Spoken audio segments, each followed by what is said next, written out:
Now, we all know that walking is free and good for your health and keeps the planet clean as well. But most people today use their cars, even for short errand runs, because most modern cities have been designed for cars, not human beings. So how exactly do you make a city more walkable? Our next report explains. If you're in the market for a house, you'll probably have a long list of expectations. Are there schools nearby or hospitals? How close is the supermarket? But more importantly, can you reach these places without pulling your car out? Only a handful of cities provide these services at a walking distance. London, Paris, Bogota and Hong Kong lead the way. But most cities still prioritize cars over pedestrians. The Institute for Transportation and Development Policy has ranked more than 1,000 cities based on their walkability, a measure of how suitable a city is for walking. We'll show you the results in a bit. But first, why measure walkability at all? For starters, walking doesn't cost you a penny. It's free, it keeps you and the planet healthy, and it strengthens social bonds.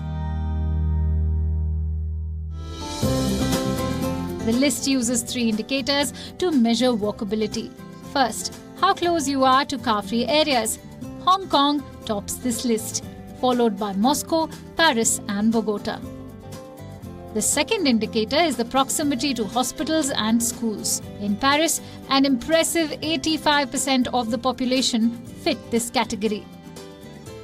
And third, the size of city blocks. The smaller the blocks, the shorter the distance. Khartoum leads on this indicator. Bogota is the only city that features on all 3 lists.